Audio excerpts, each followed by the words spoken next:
At a family dinner, my in-laws publicly shamed me for not following their holiday customs. My husband sighed and said, "You should try harder to fit in."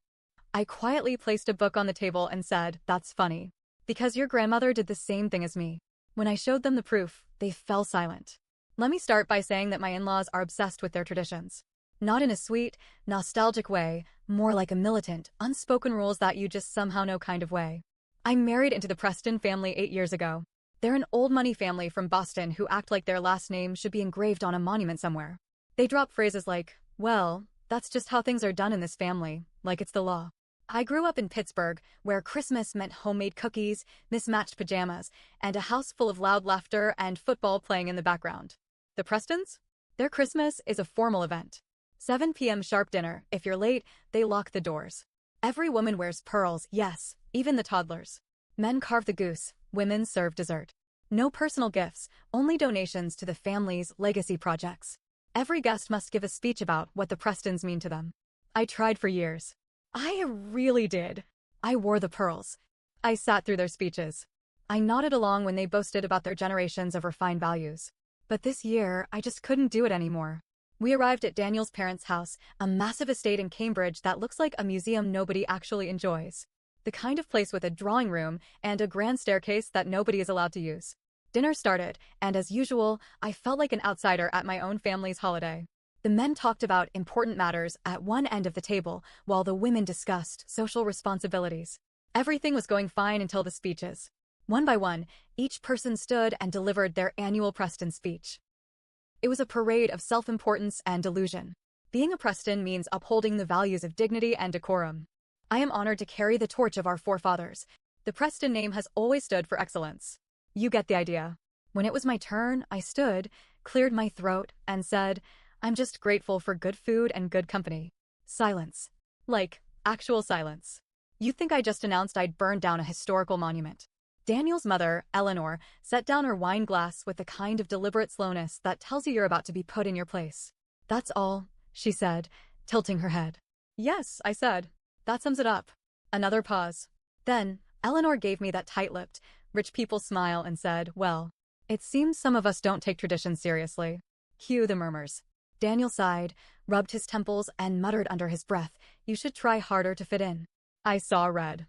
I reached into my bag, pulled out a book, and calmly placed it on the table. "That's funny," I said. "Because your grandmother didn't follow these traditions either." Dead silence. A month before Christmas, I found an old family journal while helping Daniel's grandmother, Margaret, clean out her attic. It belonged to Margaret Preston herself. She was the matriarch before Eleanor. Inside, she wrote about how she hated these very same traditions. She wrote about how she was pressured into silence. About how she never felt at home in this family because of these ridiculous expectations. One entry, dated Christmas 1948, stood out. "I refuse to let my husband dictate my role in this family. Christmas is about love, not a rigid schedule. If they cannot accept me as I am, then they do not deserve me at all." Margaret Preston was me. I highlighted that exact passage and bookmarked the page. When Eleanor saw the journal, her face lost all color. Richard, Daniel's father, snatched the book off the table like it was a crime scene report. "Where did you get this?" he snapped. "From your mother's attic," I said. "She gave it to me." Sophie, Daniel's younger sister, grabbed it next. "Holy SHT, asterisk," she muttered as she read the pages. Then she laughed. Laughed. Eleanor was furious. "This is a violation of our family's private history," she hissed. I shrugged. It's the truth. Daniel just stared at his plate, looking like he wanted the ground to swallow him. Other family members started flipping through the journal. Suddenly, the unshakable Preston traditions were looking a lot shakier. Then, Sophie stood up. She unfastened her pearl earrings, set them down on the table, and said, "Well, I guess I don't need these anymore." Chaos. Absolute chaos. Eleanor stormed out. Richard demanded the journal be returned to the family archives. Daniel refused to look at me. Sophie was laughing so hard she was crying. After a few minutes of arguing, I stood up, grabbed my purse, and said, "Merry Christmas, everyone. Enjoy your speeches." Then I walked out. I haven't spoken to Eleanor or Richard since that night. Daniel and I drove home in total silence. He hasn't said much about it, except for one thing. I didn't know she felt that way. I shrugged. Now you do. A few days later, Sophie texted me a picture of her wearing jeans at the Preston estate. The caption? "The revolution has begun." It didn't take long for the fallout to hit. 2 days after Christmas, Daniel's father, Richard, called him. I wasn't in the room, but I could hear every word through the thin walls of our apartment. You need to get that book back. Daniel didn't say anything. Do you hear me, son? That book belongs to this family. We have a certain reputation to uphold. I walked into the room just in time to hear Daniel let out a tired sigh. Dad, it's a journal. It's not some classified document. Richard's voice dropped into that rich people whisper that means I'm about to threaten you, but politely. That book will destroy this family's legacy if it falls into the wrong hands. At that, I snorted. Destroy the legacy? A 75-year-old journal was going to take down the entire Preston dynasty? Daniel ran a hand over his face, clearly exhausted. Dad, I have to go. Before Richard could argue, Daniel hung up. Over the next few days, things got weird. Sophie was still laughing about the whole thing. She texted me updates from the Preston estate, saying Eleanor was acting like she'd been personally attacked by the ghost of Christmas past.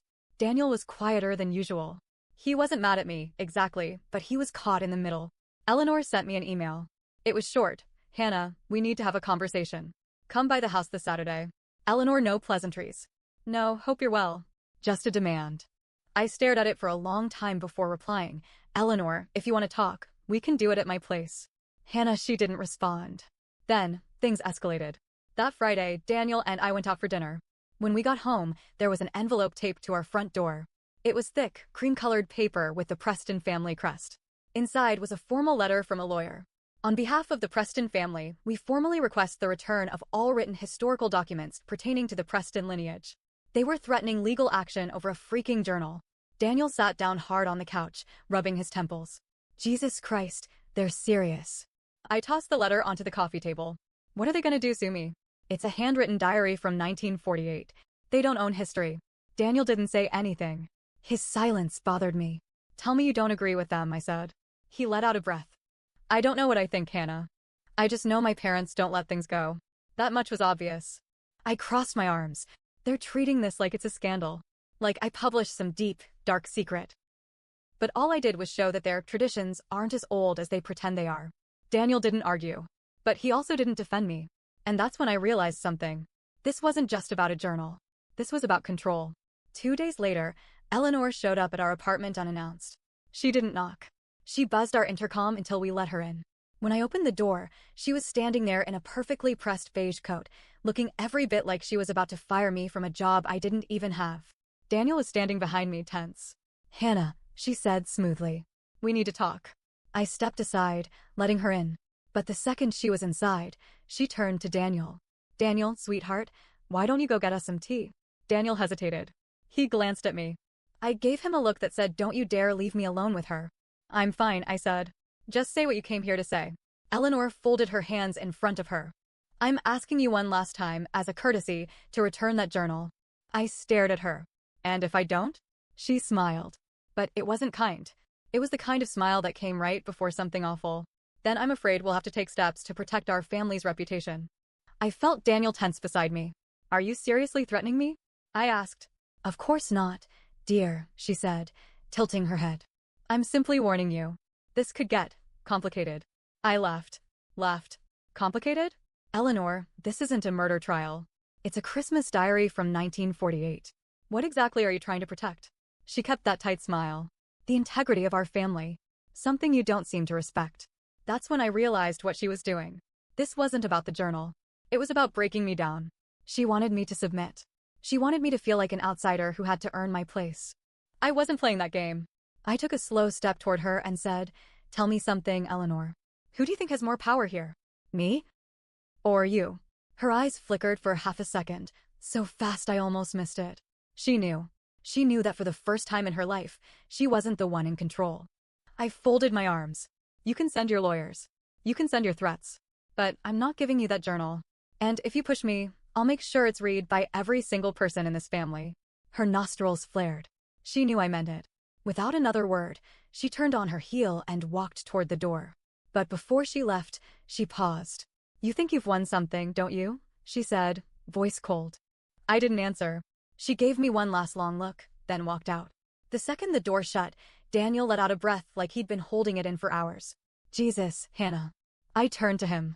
She's not going to let this go, I said. Something's coming. Daniel rubbed his face. Yeah. I know. For the first time, he looked genuinely worried. I don't know what Eleanor's next move is, but I know one thing. This isn't over. For a few days, everything was quiet. Too quiet. Eleanor had backed off. No more calls, no more emails, no more legal threats. But I knew better.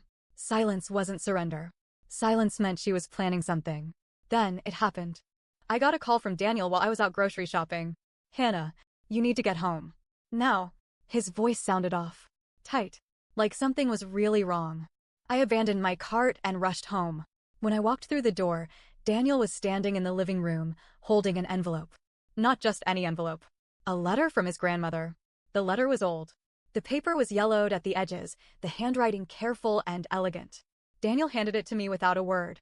I unfolded it and started reading. Dearest Daniel, if you are reading this, it means my time has passed, and there are things you must know. You have likely grown up believing that the Preston name is built on tradition, honor, and respect. But I want you to understand the truth. This family was built on control, not love. I never belonged. I was never meant to belong. And if you married a woman who feels the same way, I beg you, do not let them change her. Do not let them break her the way they broke me. Love her. Protect her. And most of all, stand by her when the time comes. Because they will try to destroy her. The words blurred as my hands started shaking. Daniel sat down on the couch, rubbing his face. She knew, he muttered. She knew this would happen. I exhaled. Margaret had warned him. She had seen it coming. And now, Eleanor was following the same playbook that had been used against her. The next day, Sophie called me. Did Daniel tell you? She asked. Tell me what? She hesitated. You guys should check your bank account. My stomach dropped. I grabbed my phone, logged into our joint account and froze. Our savings account was empty. All of it, gone. Daniel was looking over my shoulder. What the hell? He said, voice sharp. Then, another realization hit me. We had a secondary trust fund tied to his family. We barely touched it, but it was completely drained. Daniel's face went white. He pulled out his phone, dialed his father's number, and put it on speaker. Richard picked up on the second ring. Son. I was expecting your call. Daniel's hands curled into fists. What did you do? Richard's voice was calm. Too calm. You forced our hand, Daniel. You knew the terms of that trust. It remains in your name only if you uphold the values of this family. Clearly, you've made your choice. I clenched my teeth. This was punishment. Eleanor had lost control over me. So Richard went after Daniel. Daniel's voice was tight. You stole from us. Richard laughed. You disappoint me, son. We didn't steal. You forfeited it. You broke the agreement. I looked at Daniel. He was shaking with anger. So this is what it's about, he snapped. You're trying to make us crawl back? There was a pause. Then Richard said, It's not too late, Daniel. Bring Hannah back in line and we'll fix this. I held my breath, waiting for Daniel to speak. This was his moment. This was when he had to choose. Daniel took a slow breath. When he finally spoke, his voice was clear. Go to hell, Dad. Then he hung up. That night, we sat in the dark living room, processing. We had lost thousands of dollars. Years of savings, gone. I should have been panicked. But instead, I felt something else. Relief. Because Daniel had finally seen them for what they were. We weren't going back. But I also knew one thing for sure. Eleanor wasn't done. And I was going to be ready. The money was gone. Daniel's family had stripped our trust fund, erased our savings, and all but excommunicated us from their version of a perfect life.